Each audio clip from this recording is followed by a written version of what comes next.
emails carved in stone, a history lesson, and a class act.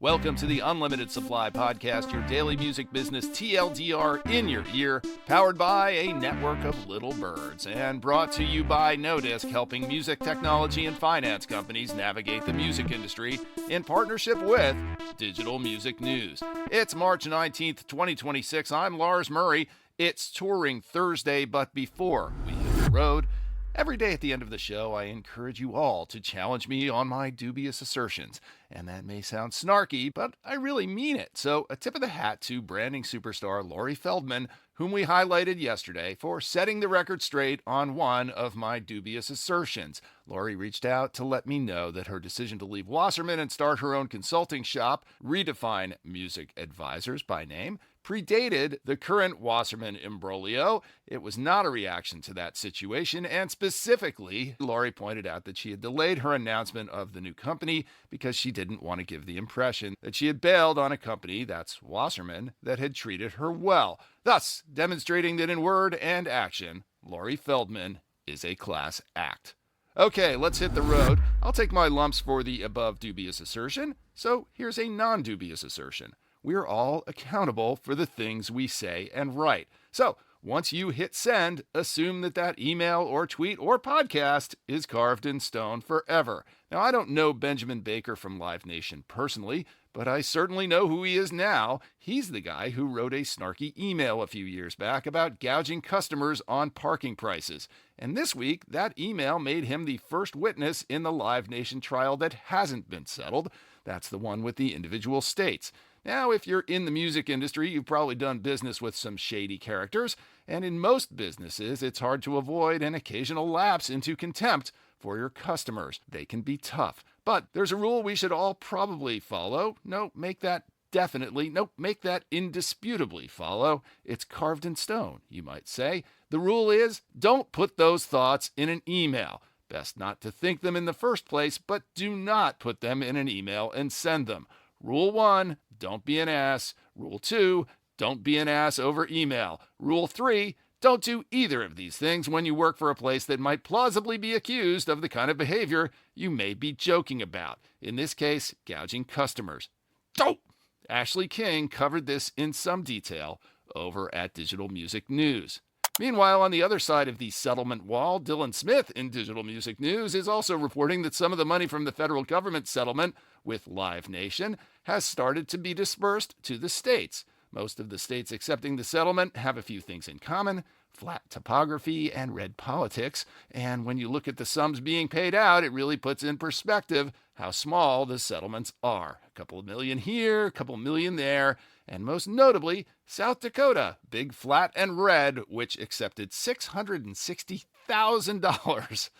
$660,000. We don't even have a denomination that low on unlimited supply.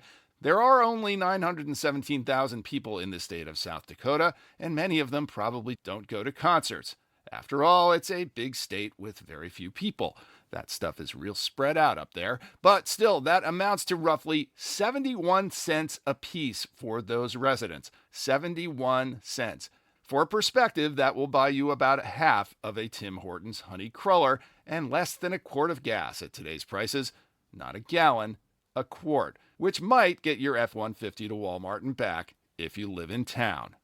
You may ask yourself, how did we get here with all this Live Nation courtroom drama? Well, over in Polestar, Ray Waddell has the answer in the form of a history lesson. It wasn't always like this. It used to be that concerts were promoted by a network of local promoters operating independently, but organized into that network by the pioneering promoter, Frank Barsalona. It's always been a messy business with no shortage of shadiness. Ray runs through the history of how these indies consolidated and caps the whole thing with a reminder of two salient points that seem to have been lost in this whole kerfuffle. Point one is that artists share a huge amount of responsibility for high ticket prices, and the other point is that once upon a time, your unsuccessful attempts to buy tickets to your favorite shows happened not in front of a computer screen, but on a cold sidewalk outside a ticketing location where you might have camped out all night.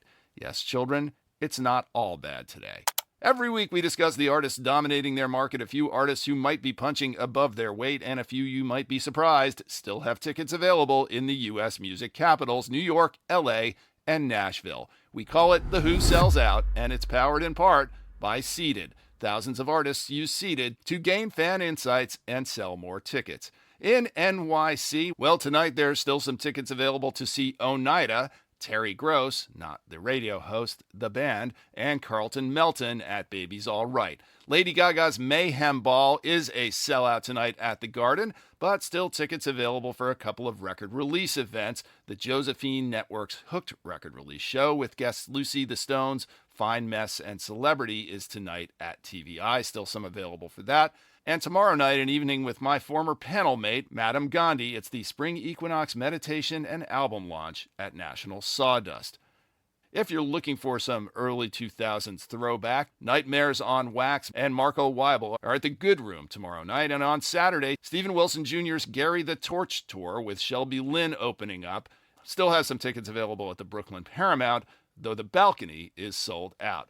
On Monday, if you want to get your country ambient on, Sus with Evan McIntosh are playing at Nightclub 101. And also on Monday, the Wild Honey Pie is throwing one of their little pizza parties at the Rivian Space NYC with Rah Rah Riot and Heartstrings Ensemble. In Nashville, where nothing ever sells out, New Edition didn't sell out at the Bridgestone. They're playing there with Tony Braxton tomorrow night. Also, tickets available for the Randy Rogers Band on Saturday night at the Ryman. One thing is sold out in Nashville this week. It's Lucero celebrating 20 years of Nobody's Darling with old friend Otis Gibbs at the Basement East. That's on Saturday. On Sunday, you would think that more guitarists in Nashville would want to be lining up to see Pat Metheny at the Ryman, but still plenty of tickets available for that. In LA, Foy Vance is a sellout at the Sunrose tonight. Peaches and Pixel Grip are sold out at the Bellwether on Saturday. The Nude Party and Teddy and the Rough Riders, if you missed them the other night, are playing at Pappy and Harriet's on Friday night. And the same night, Jeff Tweedy and Seema Cunningham are at the Belasco. Also on Saturday, another Wild Honey Pie Little Pizza Party, this time on the West Coast, with Passion Pits at the Rivian Space in Venice. Also on Saturday, Millie and Can are playing at Sid the Cat Auditorium. Still tickets available for that. On Sunday, Red Cross is playing an afternoon show at Alex's Bar. Get in there.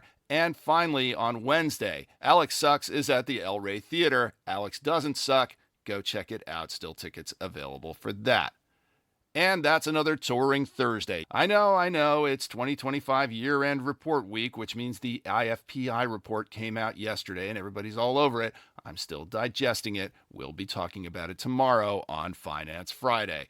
Support for Unlimited Supply is provided by Qobuz. There are a lot of reasons you might be thinking about switching your music streaming service lately from one of the big tech offerings.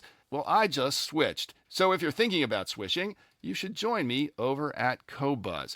Qobuz is the music service for serious music fans. It features nothing but music, no podcasts or other distractions, and it has lossless audio for the highest quality sound.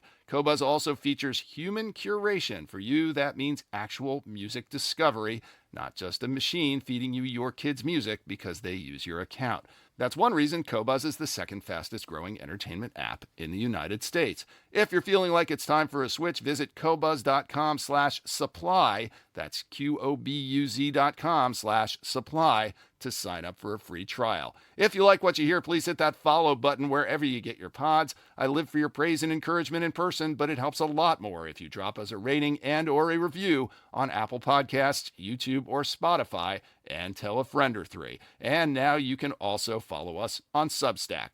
Links are in the show notes, but you can also visit unlimitedsupplypod.com to sign up for our newsletter, to tell us what you think about the show, to suggest feature ideas, to feed us info, to feed us lunch, to make like Laurie Feldman and call us out on our dubious assertions, and to tell us what we're missing out on. I'm Lars Murray, and remember, in this business, no conflict means no interest.